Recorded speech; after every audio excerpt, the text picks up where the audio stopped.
दुपार होऊ लागली तसं खुल्या समुद्रातील बोचरं ऊन जाचू लागलं. डोळ्यांपुढे अंधारी येऊ लागली.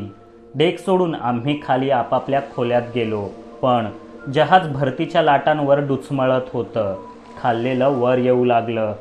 अखेर यतीच्या चित्कारण्यापेक्षाही भयंकर गडगडाटी आवाज करत सचिन ओकू लागला. आणखी बऱ्याच जणांना मळमळ आणि डोकेदुखी सुरू झाली. पहिल्यांदाच समुद्र प्रवास करणाऱ्या आम्हाला सी सिकनेस झाला होता. वेटर्सनी लगोलग औषधं आणून दिली आणि आराम करायला सांगितला. 9च्या 9 जण आपापल्या बेडवर जाऊन आडवे पडलो. डोळे उघडले तेव्हा रात्र झाली होती. खोलीच्या गोलाकार खिडकीतून मी बाहेर पाहिलं. आभाळात लक्षावधी तारे लखलखत होते आणि समुद्र शांत होता.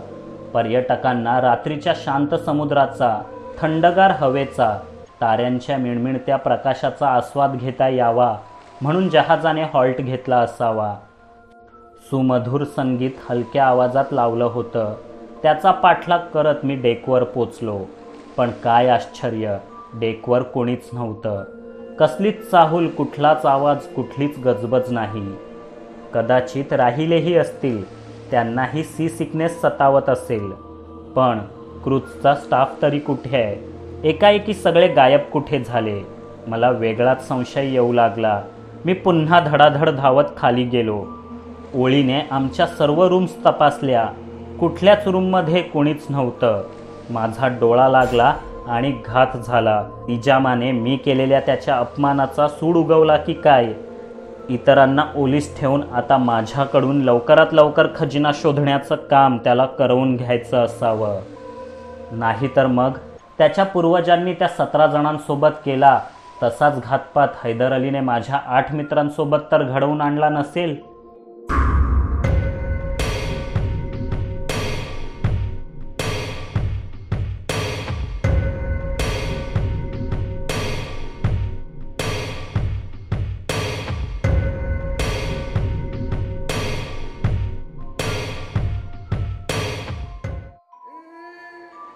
इतक्यात जहाजाच्या अगदी तळाकडच्या भागातून रडण्याचा, कुंथण्याचा, कन्हण्याचा आवाज ऐकू आला. हैदर अलीच्या माणसांनी माझ्या मित्रांना तिथेच कोंडून ठेवलं की काय? मी आमच्या एक्सबॉक्समधील एक गन काढली, मागे पट्ट्यात अडकवली, शर्ट नीट केला आणि पाय न वाजवता खाली गेलो. जहाजाच्या सर्वात खालच्या भागाला कील म्हणतात. हाच भाग जहाज संतुलित करत असतो. लक्झरी क्रूजमध्ये इथेही काही शानदार खोल्या असतात. श्रीमंत पर्यटकांना लाटांखालचा समुद्र इथून पाहता येतो. मी तिथे पोचलो. कुणीच नव्हतं. पण रडण्याचा अस्पष्टसा आवाज अजूनही येतच होता. नीट कान देऊन ऐकल्यावर तो जहाजाच्या बाहेरून येतोय असं वाटलं. मी गोलाकार काचेला डोकं टेकलं. रात्र झाल्यामुळे समुद्राचं निळशार पाणी आता काळवंडलं होतं आणि त्यात असंख्य आकृत्या तरंगत होत्या. ते मासे होते का? नाही.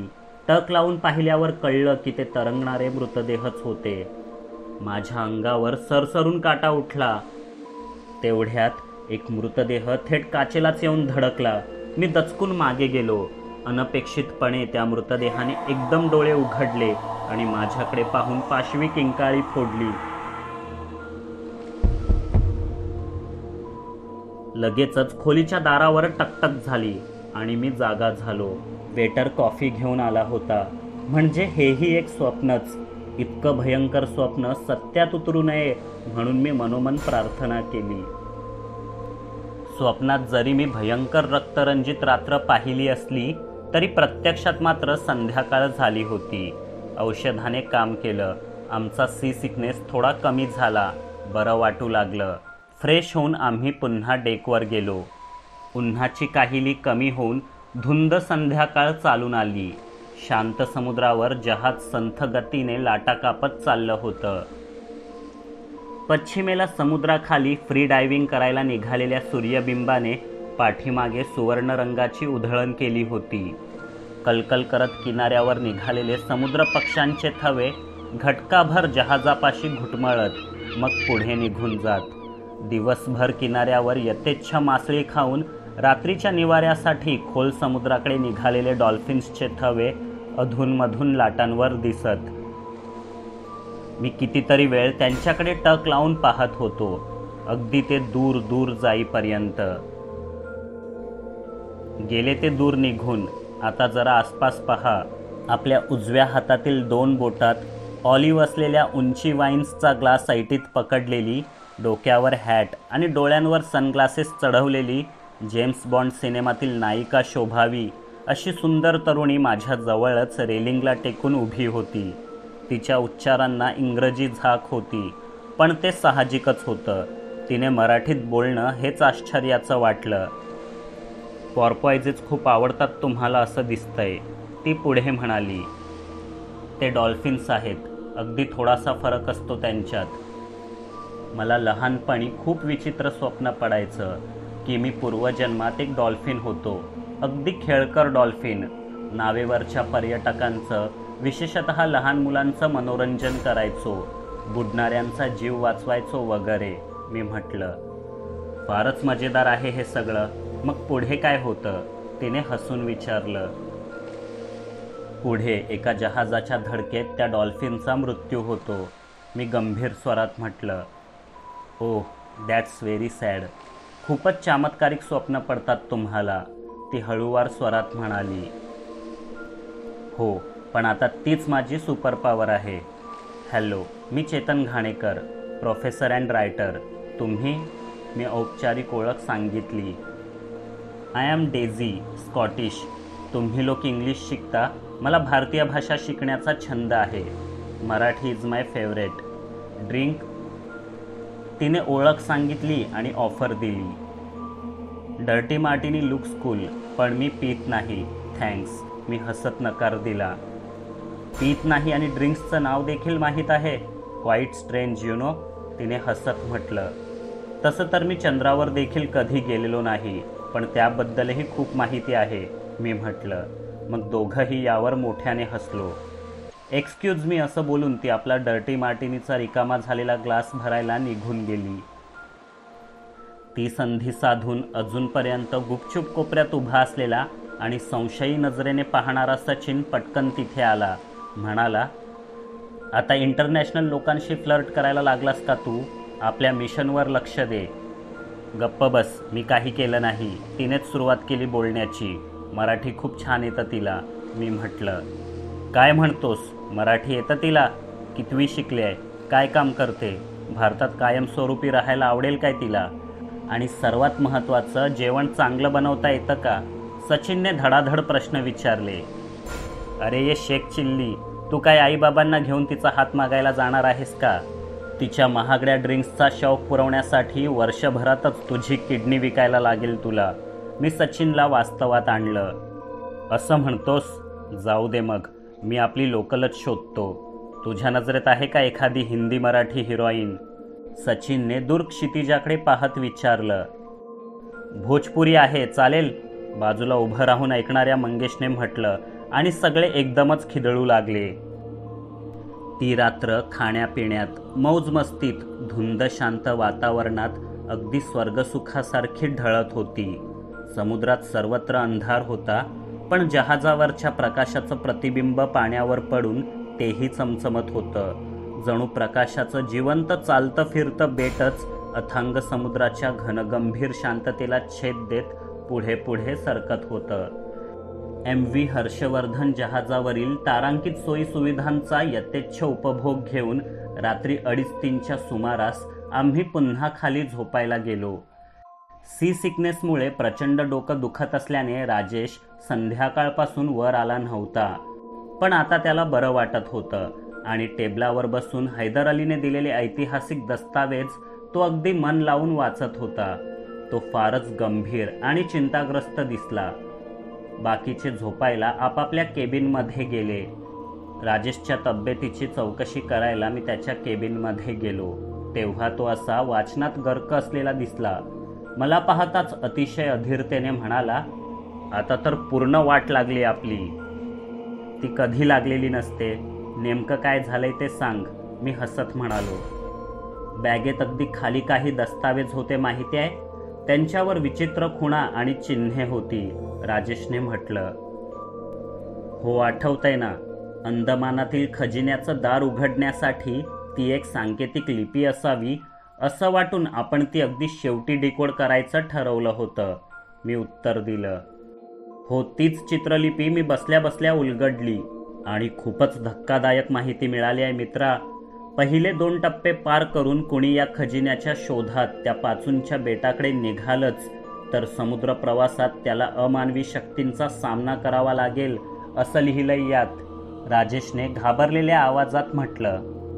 प्रत्येक खजिन्याभोवती अशा भूताखेतांच्या जादूटोण्याच्या कथा पेरलेल्या असतातच मित्रा. त्यामुळे हौशी बिनअनुभवी ट्रेजर हंटर्सना दूर ठेवण्यात मदत होते, मी म्हटलं. मलाही आधी तसंच वाटलं होतं, पण त्या 17 जणांच्या समूहात एक पंडित तंत्रनाथ जोगी होते, आठवतंय ना? त्यांचे कसब काय आणि या सर्व विद्वानांसोबत ते खजिना दडवण्याच्या मोहिमेत नेमके का होते हे आपल्याला कळत नव्हतं. पण मी त्यांची सुद्धा माहिती शोधून काढली आहे. पंडित तंत्रनाथ गिरनार पर्वताच्या शिखरांवर राहणारे एक मांत्रिक होते. काळ्या शक्ती आणि तंत्रमंत्राचे जाणकार. वर्षानुवर्षाच्या खडतर साधनेमुळे त्यांना अनेक गूढविद्या अवगत होत्या असं म्हणतात. त्यांनी या खजिन्यावर अप्राप्य मंत्र फुंकरला होता. जे कोणी या खजिन्याच्या शोधात समुद्र पार करण्याचा प्रयत्न करतील त्यांच्यावर समुद्रातील सैतानी शक्ती तुटून पडतील. समुद्र त्यांना गिळून टाकण्यासाठी धावून येईल. यातून ते जिवंत वाचणं म्हणजे एक चमत्कारच असेल. पण हा चमत्कार त्यांनी करून दाखवला तर मात्र त्यांच्या डोळ्यातील सुखद स्वप्ने साकार होतील. हाच या चित्रलिपीचा अर्थ आहे, राजेश धडकी भरवणाऱ्या आवाजात म्हणाला. मलाही दुपारी पडलेलं ते विचित्र स्वप्न आठवलं. म्हणजे हा खजिना खरोखरच शापित आहे, मी म्हटलं. तेवढ्यात दार ढकलून सचिन आत आला. खजिना वाटून घ्यायचं प्लॅनिंग चाललंय वाटतं गुपचूप गुपचूप. पण मी इथे हैराण झालोय त्याचं काही नाही तुम्हाला. माझ्या केबिनचा AC चालत नाही आहे. क्रूज सर्व्हिसला फोन केला तर कोणीच उत्तर देत नाही. साले झोपले असतील फुलटू होऊन. म्हणून वर गेलो तर एकही जण दिसला नाही. डेक मॅनेजर पण बेपत्ता आहे. जातात कुठे हे सगळे पॅसेंजरला हैराण करून. सचिन जाम चिडला होता. मला पुन्हा दुपारचं स्वप्न आठवलं. त्यातही असंच भयान ओस पडलेलं जहाज दिसलं होतं. त्यात आता राजेशने सांगितलेली अप्राप्य मंत्राची हकीकत. जोगी तंत्रनाथांच्या अमानवी शक्तींनी आपला खेळ सुरू तर केला नाही. आम्ही लगेच बाहेर पडलो आणि सर्वांच्या केबिनचं दार धडाधड वाजवायला सुरुवात केली. सगळेच जण पटकन बाहेर आले. आम्ही त्यांना परिस्थितीची जाणीव करून दिली. जहाजाचा कील, deck, captains cabin, crew quarters अशा सर्व ठिकाणी विखुरलो. कुठेच कुणाचा पत्ता नव्हता. मघाशी डेकवर डेझीने बोलता बोलता जहाजावर मध्यरात्रीनंतर होणाऱ्या एका कसिनो पार्टीबद्दल सांगितलं होतं. हा कसिनो जहाजाच्या मागच्या भागात एका आलिशान हॉलमध्ये होता. आम्ही तिथेच मोर्चा वळवला. जहाजातील सर्व पॅसेंजर्स, क्रूजचा स्टाफ, खलाशी, वेटर्स सगळेच्या सगळे तिथे बेहोश होऊन पडले होते. पण ही वाईनची गुंगी नव्हती. हा मायावी शक्तींचा परिणाम होता. इतक्यात लिंबाजी किंचाळला. आई शपथ, जहाजाचा कॅप्टन आणि को कॅप्टन सुद्धा इथेच पडल्यात. मग जहाज कोण चालवतंय? हे ऐकताच सगळ्यांचा थरकाप उडाला. कसिनोचे दार पुन्हा घट्ट लावून आम्ही सगळे कॅप्टन्स केबिनकडे धावलो. अपेक्षेप्रमाणे जहाज ऑटो पायलट मोडवर एकटेच धावत होते. जोपर्यंत मध्ये दुसरे जहाज किंवा इतर काही अडथळा येत नाही तोपर्यंत धोका नव्हता. तरीही खबरदारी म्हणून मंगेश आणि लिंबाजीला तिथेच ठेवून आम्ही जहाजात बाकी सगळं ठीकठाक आहे ना हे पाहायला गेलो. तेव्हाच जहाजाचे दिवे उघडबंद होऊ लागले. धोक्याची घंटा वाजली. डेकवर आणि इतरही काही संशयास्पद सावल्या वावरताना दिसू लागल्या. आम्ही 7 जण 3 गटात विभागून देखरेख करू लागलो. योगेश आणि किरणला किलकडे नेणाऱ्या पायऱ्यांवर एक माणूस धावत जाताना दिसला. त्या दोघांनीही त्याचा पाठलाग केला. आधीच इतका अंधार, त्यात दिवेही स्थिर होईनात. तो मनुष्य जणू त्या अंधारात विरघळला असावा. माघार घेणार तेवढ्यात दिवे पूर्णच गेले. दोघंही जिन्यावर अडखळले. किरणने मोबाईलचा टॉर्च लावला, पण त्या उजेडात त्याने जे पाहिलं ते धडकी भरवणारं होतं. नवकोरं आलिशान जहाज त्या टीचभर उजेडात एकदम घोस्ट शिपसारखं भासू लागलं. गंजलेले जुनाट पत्रे, काळशार साचलेलं पाणी, सर्वत्र दुर्गंधी पसरलेली. निमिषभरात जहाजाचं रूप इतकं कसं बदललं हे दोघांनाही कळेना. कुठल्याही प्रकारच्या अमानवी आणि चमत्कारिक प्रसंगांना तयार रहा, असं मी त्यांना आधीच सांगितलं होतं. अचानक जिन्यावरचं दार ओढून बंद केल्याचा आवाज त्या तळघरात घुमला. ते दोघंही तिथेच अडकले. त्यात खालून ते काळं पाणी वाढत चाललेलं, जणू जहाजाला भोग पडलं असावं. त्या अज्ञात मनुष्याचा पाठलाग करत इथवर आल्याचा आता त्यांना पश्चाताप होऊ लागला. तो एक सापळा होता आणि आपण त्यात अडकलो. किरणने वर जाऊन ते पोलादी दार ढकलायला सुरुवात केली. योगेश जिन्यावर थांबून वर येणाऱ्या पाण्याच्या पातळीवर लक्ष ठेवून होता. इतक्यात त्या पाण्यात कसलीशी हालचाल जाणवली. ती एक मगर होती का, की प्रचंड मासोळी? एकाएकी पाण्यात दिवे लावल्यासारखे ते उजळले. प्रत्येक वस्तू स्पष्ट दिसू लागली. योगेश आणि वर दाराशी खटपट करणाऱ्या किरणचंही लक्ष पाण्यात तरंगणाऱ्या त्या आकृतीने वेधून घेतलं. ती कुठली मगर नव्हती, की मासोळीही नव्हती. ती चक्क एक जलपरी होती. हा एक सैतानी आभास आहे हे त्यांना कळत होतं, पण त्या स्वर्गीय रूप लाभलेल्या जलपरीची मोहिनीच अशी होती की दोघंही संमोहित झाले. एकटक तिच्याकडेच पाहू लागले. पाणी वाढू लागलं, त्यांच्या कंबरेपर्यंत आलं. तीही त्यांच्या जवळ आली आणि एकाएकी तिचं रूप पालटलं. मादक स्मितहास्य जाऊन सरळ तीक्ष्ण सुळे पुढे आले. तिने योगेश्वर झडप घेतली, पण दोघांचीही तंद्री तुटली होती. किरणने लगेच त्याला बाजूला ढकललं. पायऱ्यांवर दोघंही वर धावले. जीव मुठीत धरून पाण्यात पाहू लागले. त्या पाण्यात आता तिच्यासारख्याच कितीतरी सैतानी जलपर्या पोहत होत्या. पाणी क्षणाक्षणाला वर चढत होतं. 5 मिनिटात तो कक्ष पूर्णपणे पाण्याने भरला असता आणि मग त्या नरभक्षक जलपर्यांनी उपाशी पिरानासारखे त्यांचे लचके तोडले असते. पण सुदैवाने त्याच वेळी भगवद्गीतेचे दैवी सूर जहाजात निनादू लागले. लिंबाजी आणि मंगेशने कॅप्टन्स केबिनमध्ये असलेल्या माईकजवळ आपल्या मोबाईलवर भगवद्गीता लावून ठेवली होती. ते स्वर जहाजाच्या कानाकोपऱ्यात घुमू लागले. तसा सैतानी शक्तींचा डाव कमजोर पडू लागला. उघडबंद होणारे दिवे स्थिर झाले. जहाज पुन्हा आपल्या मूळ रूपात आले. दुर्गंधीयुक्त पाण्याचं डबकं, कातील जलपर्या, सगळं काही गायब झालं. दोघांनी मिळून पुन्हा दार खेचलं. यावेळी ते उघडलं. दोघंही घामाघूम होऊन सुखरूप बाहेर पडले. विशाल आणि सचिनच्या जोडीला आम्ही पॅसेंजर्स केबिनमध्ये कोणी पर्यटक मागे तर राहिलेले नाहीत हे पाहायला पाठवलं होतं. बऱ्याचशा केबिनमध्ये त्या रात्री कसिनोत न गेलेले लोक होते, पण सर्वच्या सर्व चिरनिद्रा घेत असलेले. जणू त्यांच्यासाठी ही काळ वेळ त्या झोपेतच थांबली असावी. हा अप्राप्य मंत्राचा अमानवी खेळ त्यांच्यासाठी नव्हताच, तो आमच्यासाठी होता. कारण आम्हीच खजिन्याच्या शोधात दर्या पार करून निघालो होतो. या भागात असलेल्या स्पीकर्समध्ये काही बिघाड असावा. गीता पठण इथे स्पष्ट ऐकू येत नव्हतं. प्रत्येक प्रवासी सुरक्षित स्थितीत आहे का ते पहा. त्यांच्या आसपास एखादी तीक्ष्ण धारदार जीवघेणी वस्तू असल्यास ती कुठेतरी बंद करून ठेवा. विना चालत धावणाऱ्या जहाजाला हादरे बसण्याची शक्यता आहे, असं मी बजावलं होतं. बिचारे तेच काम गुपचूपपणे पटापट आवरत होते. आणि तेव्हाच दोघांनाही शेजारच्या एका केबिनमधून हुंदके देऊन रडण्याचा आवाज ऐकू आला. दोघंही दार लोटून आत गेले. ती डेझी होती. आम्हाला सोडून संपूर्ण जहाजावर फक्त ती एकटीच शुद्धीत होती.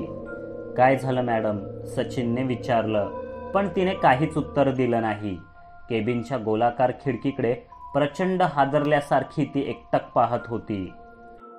अस्मादिकांना वाटते या विदेशी राजकुमारींनी आपल्या वातानुकूलित शयनकक्षाच्या वर्तुळाकार झरोक्यातून बाहेर काहीतरी भयचकित करणारं पाहिलं असावं, विशाल म्हणाला.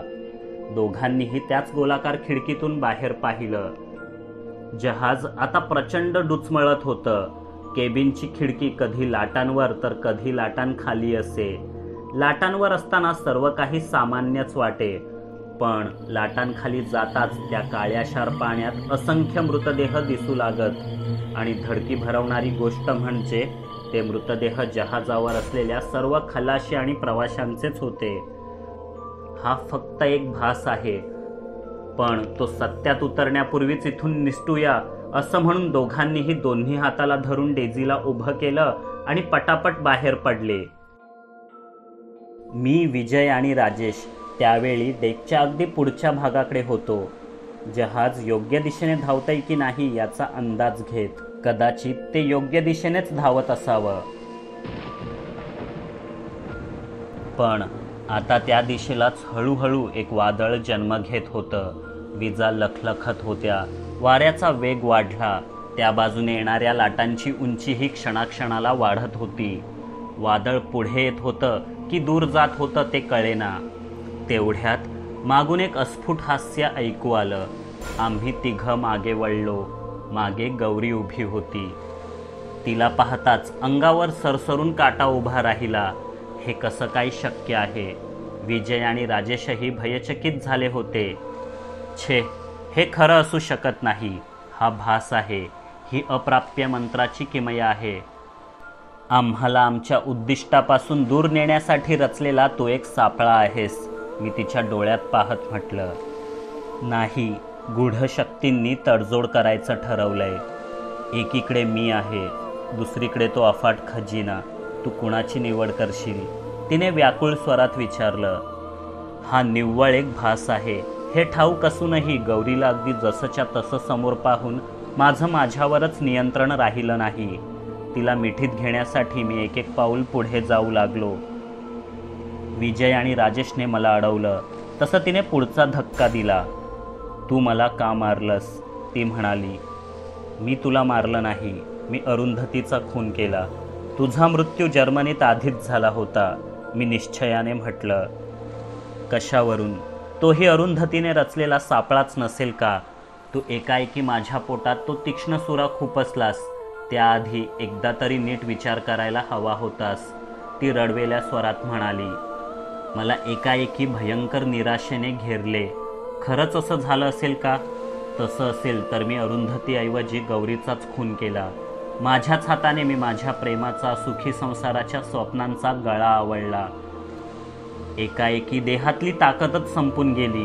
पोटात गोळा आला. मी गुडघ्यांवर बसलो. विजय आणि राजेशलाही काहीच सुचेना. तू खरंच गौरी आहेस? माझी गौरी? मग मी दैवीच काय सैतानी शक्तींशीही तडजोड करायला तयार आहे. निजामाचाच काय साती समुद्रात दडलेला अमर्याद खजिनाही दिला तरी मला तो नको. मला तूच हवी आहेस, कायमची. आवडत्या कवितेच्या पानात दडवलेल्या त्या धुंद सुगंधी फुलांसारखी कायम साथ सोबत करणारी तू मला हवी आहेस. मी भावना विव्हळ होऊन म्हटलं. मी तुझीच आहे, सोनचाफ्याच्या दरवळासारखी यापुढे कायम तुझ्या सोबत असेन, ती म्हणाली. मी लगेच पुढे होऊन तिला मिठीत घेतलं आणि तिच्या कानात म्हटलं. ती फुलं सोनचाफ्याची नव्हती, बकुळीची होती. तू गौरी असणं शक्यच नाही. तू अरुंधतीच आहेस. मी तुझाच वध केला होता आणि आता अप्राप्य मंत्राच्या मदतीने आमचा सूड उगवायला आलेल्या तुझ्या दुरात्म्याचाही वध करेन. हे ऐकताच ती चवताळली. आपलं खरं रूप दाखवू लागली. पण मी तिला ढकलत डेकच्या रेलिंगपर्यंत आणलं होतं. विजय आणि राजेशने पटकन पुढे होऊन आणखी जोर लावला. तिघांनी मिळून तिला समुद्रात फेकून दिलं.